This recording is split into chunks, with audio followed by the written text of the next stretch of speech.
What's up, guys? I'm Captain Mike, and welcome to the Inside Scoop, your weekly Florida Keys offshore fishing report. Totally legit, but so much more than just a report.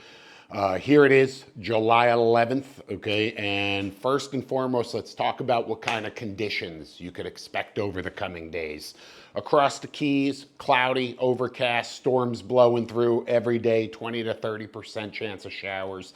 Typical stuff for this time of the year, nothing unusual. Very little wind, which is good news, especially for a lot of visitors and smaller boats.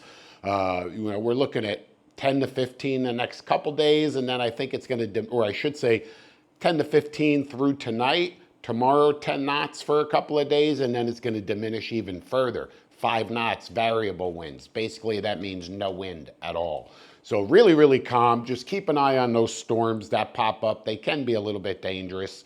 Lightning and the seas build around those storms very quickly. So just keep an eye on that. Short of that, I think you're going to be perfectly fine. General consensus across the Keys, no question things have slowed down. The bite has slowed down.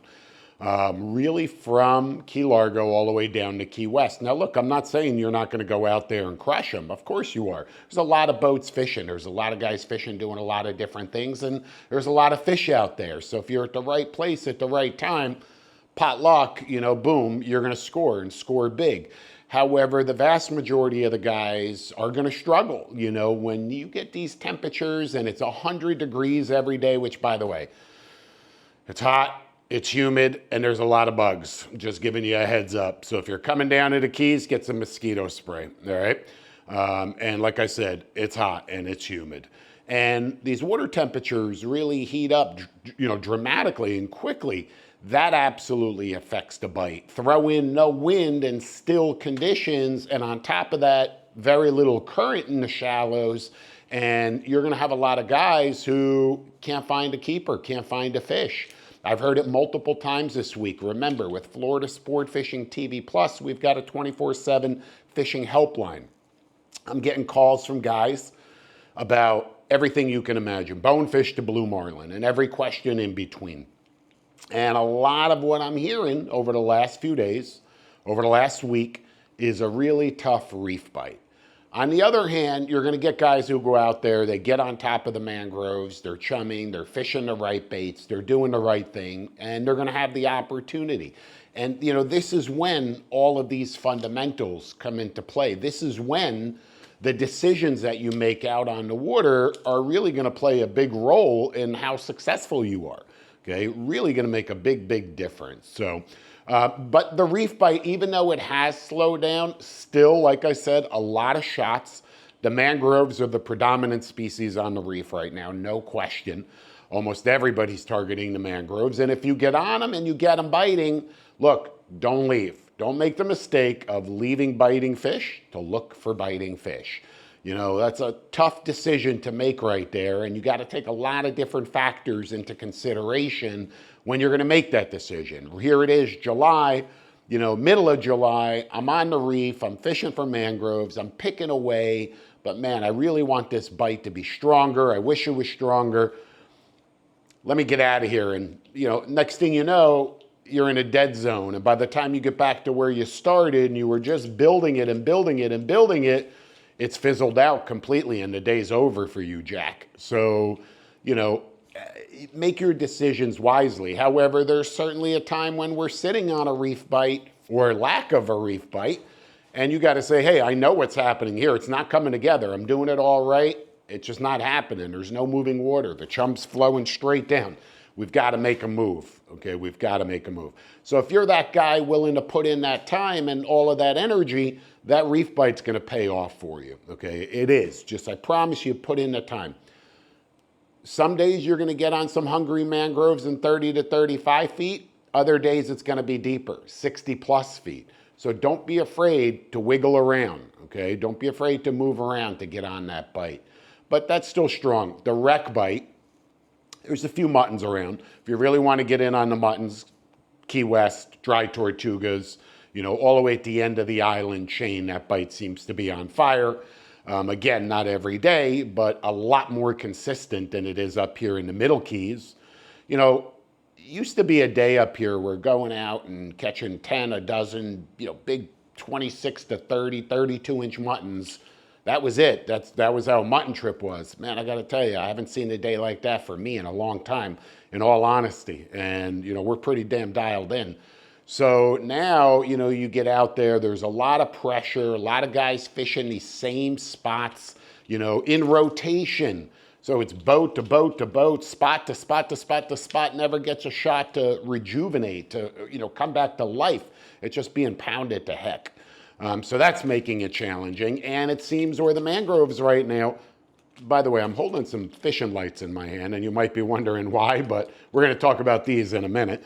Nevertheless, and on top of that, remember what I was saying, not only the pressure, but these mangroves are acting really funny. Not funny, they've kind of changed their feeding behavior, their feeding patterns, and they're really focused in on like a big pilchard. If you can drop a big pilchard, a nice silvery white bait down there, small scale like that, maybe a ballyhoo even, man, you have a great shot of getting bit. The pinfish, the muttons just seem to be ignoring them for some reason. I'll tell you what's not ignoring them is the amberjack, okay? And if you're looking for a battle, if you're looking to fight a big fish, if you're looking to put a friend or a family member or somebody on a hard fighting big bottom fish that is gonna change their life, now's the time to take them wreck fishing, okay? All of the deep spots, 200 to 300 feet, 175 even, but certainly within that 200 plus, you're gonna find big AJs, reef donkeys on these spots. Look, it's a great fish, okay? It's a great fish to catch on a jigging outfit. You wanna test your skills. You wanna know how much pressure you can put on your connections. There's no better fish to do it with than an amberjack, all right? A 30, 40, 50, 60, 80-pound amberjack is gonna clean your clock, and it's really gonna just be a great fish to battle on a jigging outfit, 20-pound, 30-pound, no more than that, 30-pound braid. That's what diamond braid, it's what's on all of our jigging reels when we're wreck fishing. 40-pound leader, a presentation fluorocarbon leader, a top shot, right to the jig.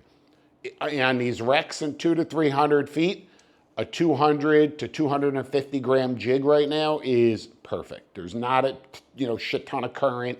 You're not fishing incredibly deep water, so that jig size is gonna pay off.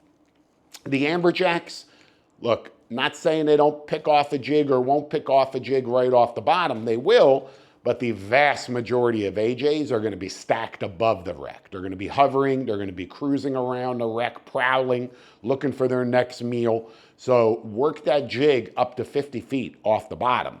Okay, sometimes even a little bit higher, depending on, or a little shallower, I should say, depending on where exactly you're fishing. But certainly that bottom 50 feet of the water column, that's where you're gonna wanna work that jig in July to get bit by the big AJs, and put in enough time and a surprise species will eat that metal as well.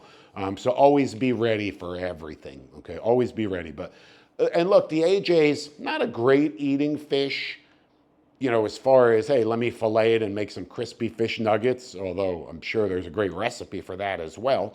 But it's certainly a strong flavored fish that's used in a lot of the smoked fish dip all around the state of Florida. Amberjack is one of the main ingredients, the leading fish that's used in smoked fish dip. They carry this parasite, this worm in the tail end of the fish. Looks like kind of spaghetti, kind of gross, but look, here's the real deal. This is the deal. If you fish for AJs, you fillet that thing in the back half or the back quarter. There's some weird stuff going on in there, some kind of science experiment. I don't feel too good about that.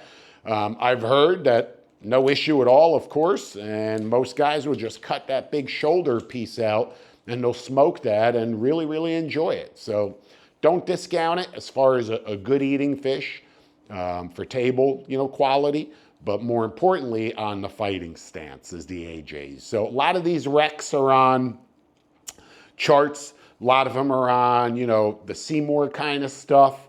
You don't need to be directly on top of it. You could fish around the perimeter. I like to use a 100-yard perimeter. I put the wreck on the 50-yard line and I'll fish 100 yards, either way, 50 yards.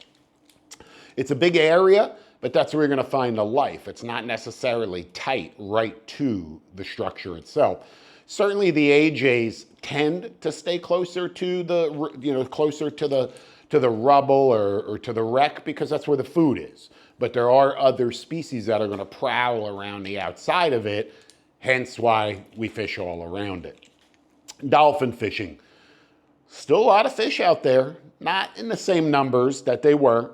We were offshore dolphin fishing this last week as well. The pattern seems to remain the same. Here's what I'm seeing. Get out there and start looking for dolphin in, 500 to 800 feet. You're going to find them. You're going to find scattered weed. You're going to find birds picking, one here, one there. You may see a frigate, and you're going to find small dolphin. Okay. Every now and then, you're going to get lucky and pick off a fish over 20 inches. On the other hand, we've been fishing much further offshore. We're fishing in that 20 to 30 mile range, getting way out there, 1,000, 1,300, 1,500, 1,800 feet of water. And it's literally like a different world out there, National Geographic kind of stuff. You've got more current, you've got, lining the whole keys, you've got woods wall, a ledge, certainly more pronounced in some areas versus other areas where it's more sloping. But bottom line is you have a lot more deep water structure, which creates these powerful upwellings, draws bait to the surface, and you can follow the food chain from there. And definitely seeing a lot more activity. So don't hesitate running further offshore this time of the year, here in mid-July, to look for a good dolphin bite. Okay, I think anything short of that, you may be, leaving a little on the table. Is live bait necessary? Well, if you can get it, I'm certainly not going to hurt. I can promise you that. Going out there with a live well filled with live pilchards, that's never a bad idea when you're going dolphin fishing. Never a bad idea. Oftentimes, you'll get that school of fish next to the boat, but they seem uninterested. Throw a few liveys in the water and it's like somebody flicked the light switch, the party's on. All right, so never a bad idea, but not mandatory. It's not something that you have to do. You can go out there, and just troll lures. We really enjoy just trolling lures. I like the Zack Attacks, the chuggers, the different lures. For me, it's just so rewarding to go out and just fish a full spread of artificial lures and pick off the fish that way. Certainly spinning rods rigged and ready. Fish comes next to the boat. Bigger fish, obviously we see something that we can throw a bait at, we're gonna do it, as far as a squid or a ballyhoo. But very rarely do I go out with live pilchards. I'm not saying it's a bad thing, it's not. Remember what I just said, it's phenomenal. It's just not the way that we fish. In my angling career, for me, it's not about the numbers at this stage. I'm not trying to, I don't have a charter with 6 people from wherever who need to take home 100 pounds of dolphin fillets. That's just not what I'm doing, With us, with our hands-on fishing courses, it's more about that education, and conservation is part of that education as well, and our stewardship, and so that's a big part of it also. And looking for bigger fish, we're fishing bigger baits, deeper water. We're doing everything we can to avoid the really tiny peanuts, the 16 to 22 inch fish, I don't want those at all. I'm trying to avoid them. I'm trying to mimic them. I want what eats those guys.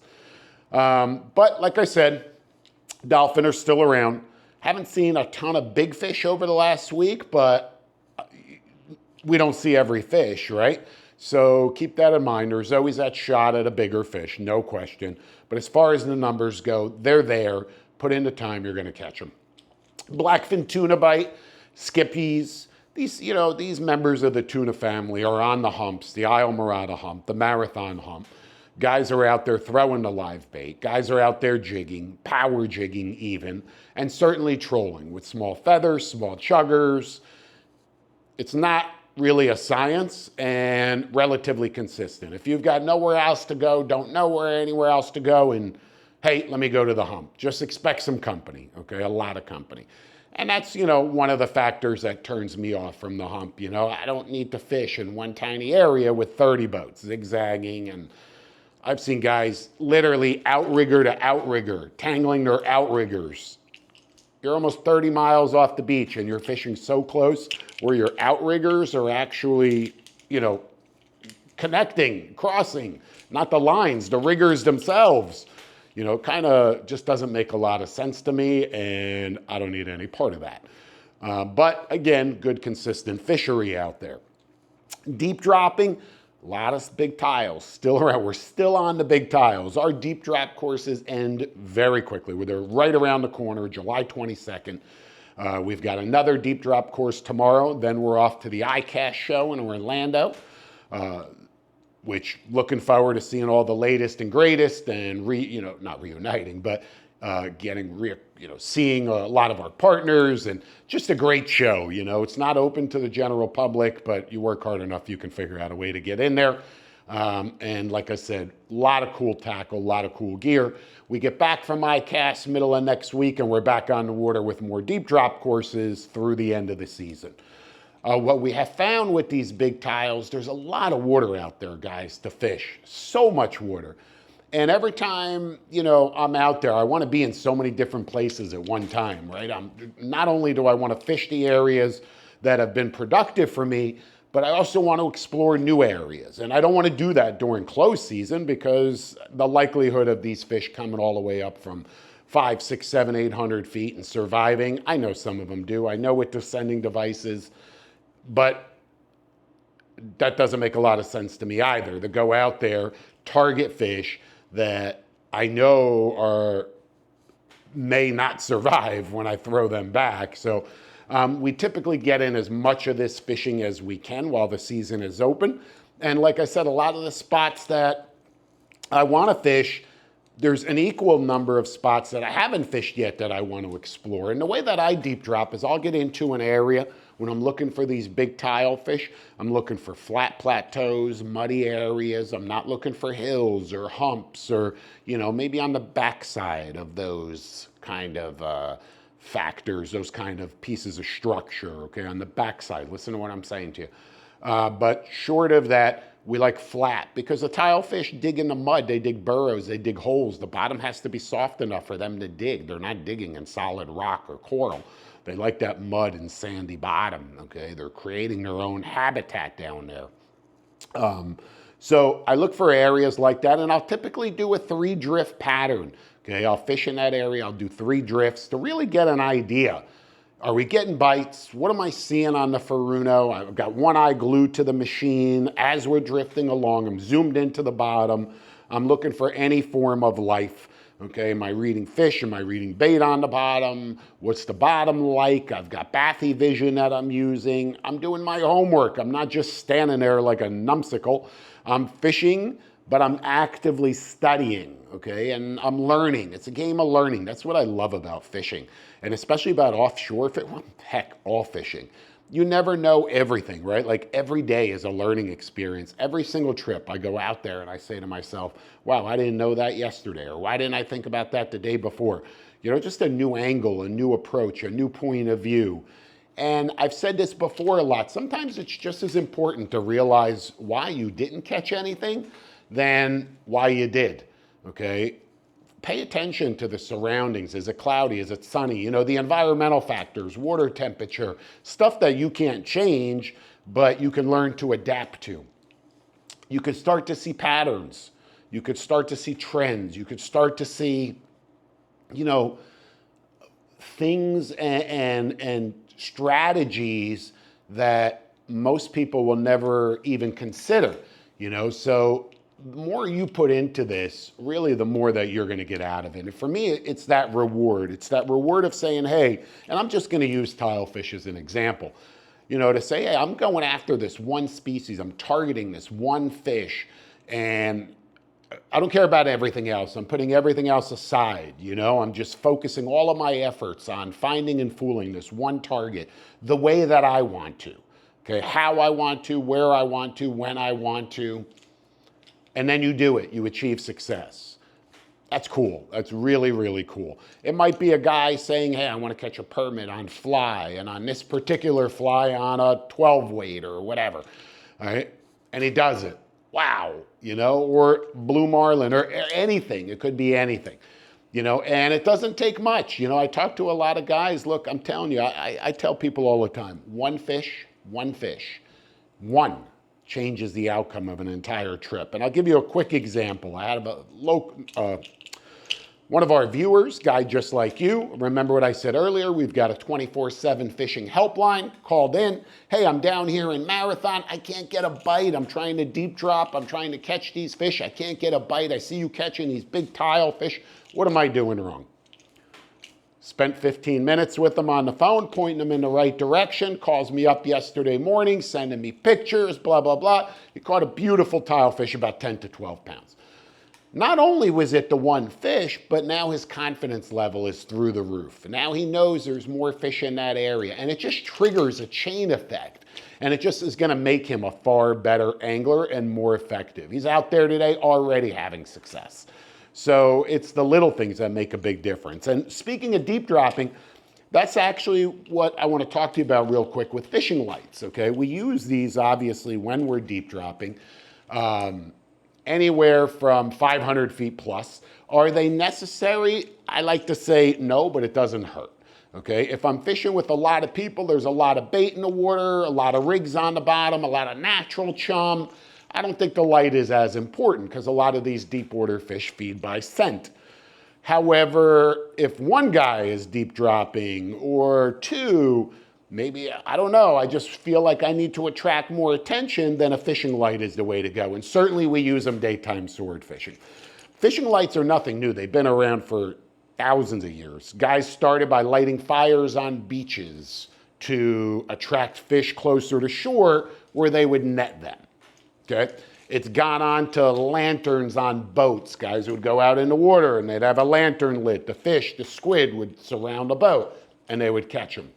And it has evolved into these little, water activated or manually activated LED lights that put out a tremendous amount of light. Really relatively affordable considering what it does. I could drop that down 2,000 feet, half a mile. I mean, I could probably drop it a lot further than that. But I'm dropping it nearly half a mile down to the bottom of the ocean and it operates perfectly. How cool is that, right? And again, it attracts attention. It's like electronic chum. There's some things to know though. Back in the day, we used to use these big kind of bulky lights and you kind of push it in, turn it, and there's your light.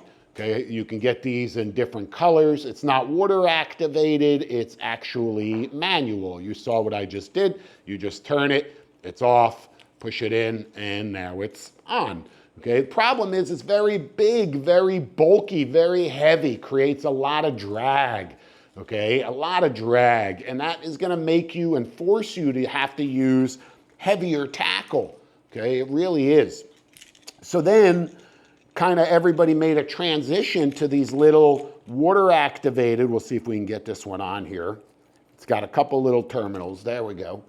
Little water activated diamond light, Duralight, whatever you want to call these little things, little diamond shape, a lot of little facets in the face. They also come in lots of different colors, okay, blue, white, disco that you see here, red, green, really effective, very light, very small, certainly a huge advantage, in my opinion, over that. Okay, this is gonna have a lot less drag in the water, and it's gonna allow you to have a much cleaner presentation, much stealthier presentation. And you're gonna be a more effective angler. So these are great. The only problem that I found with these is they're almost like disposable because sometimes you can't turn them off. They got these little kind of wires inside, and once, they're water activated, but sometimes a little moisture gets in there, and no matter what you do, you can't shut the damn thing off, and it just burns itself out after like a couple of days. And it will literally flash for easily 2 to 3 days, 72 hours, if not more. Trust me, I'm telling you, I've done it. It does it. Sometimes I'll wipe them with a towel, okay, even to dry the prongs, but still. Now, lately I have found a happy medium, a little bit of a bigger light, but let me tell you something. This baby is so bright, okay, super, super bright. What I like more about it is these exposed prongs are like fully exposed, and as soon as you take it out of the water, it's off. So you're gonna get maximum battery life. A little bit bigger than the tiny ones, but they put out 3 to 5 times more light. So for example, if I'm deep dropping for swordfish, which by the way, right now, that swordfish bite is still strong. We're gonna get right back to it. Get out there, go sword fishing. I'm telling you, you're gonna get a bite. The fresh baits, if you wanna learn about sword fishing, watch the videos on Florida Sport Fishing TV Plus, legit info. Call me directly or, consider one of our daytime swordfish courses. This is a big game. It's a big commitment getting into daytime sword fishing. There's a lot involved. It's costly. Last thing you want to do is make a mistake, and you're going to make mistakes. I promise you. You're going to learn the hard way. But to help shorten that learning curve, one of these fishing courses could be exactly what you're looking for. So check them out on our streaming site, contact info below. Back to it. Offshore, you've got the swordfish. Deep dropping further offshore, queen snappers, barrelfish, always an opportunity, always a shot if you've got spots. Give that a whirl. Even here in the summertime, you're out there anyway. It's a great game changer. It's a great way to end the day. It's a great way to try something completely different than trolling around for dolphin. Working your way down, Key West. There's a lot of guys that right now are running out from Key West to Pulley Ridge. They make Key West their stopping point, fuel up, top off their tanks, and then they head right out to Pulley Ridge. Great conditions for it out in the Gulf of America, because keep in mind, from wherever you're 100 plus miles offshore from Key West and 200 plus from, the Middle Keys here. So it's no, walk in the park. It's not a hop, skip, and jump.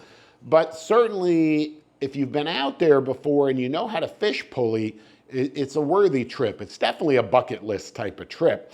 But you need to prepare properly. Once again, have, a number of spots that you can try in different depths, different tactics.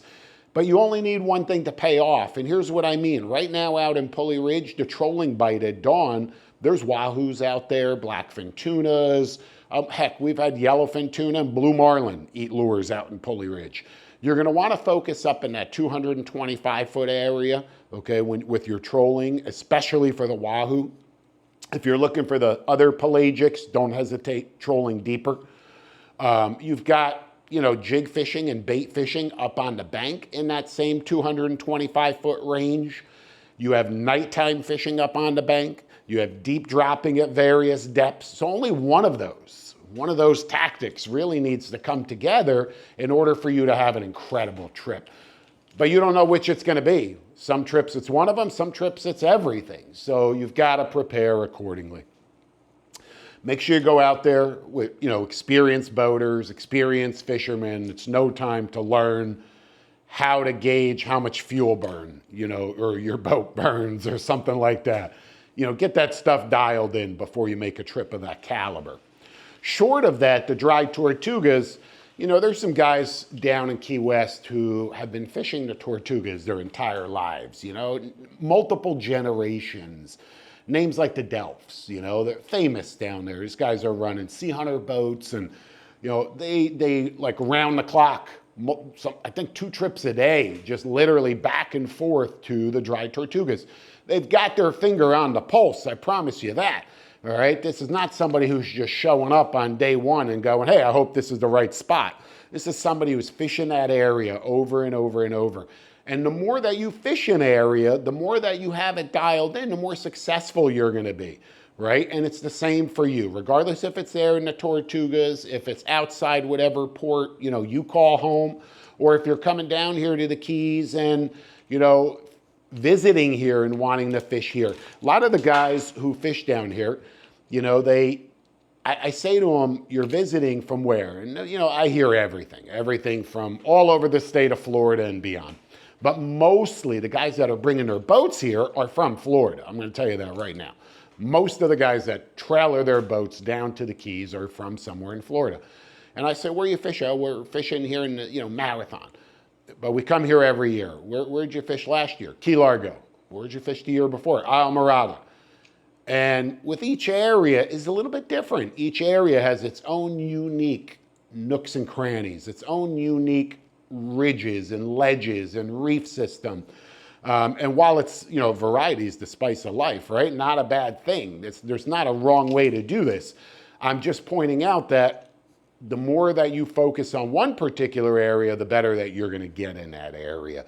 And if you're going to fish different areas all of the time, just be prepared to put in your homework so you can make the most of it out on the water.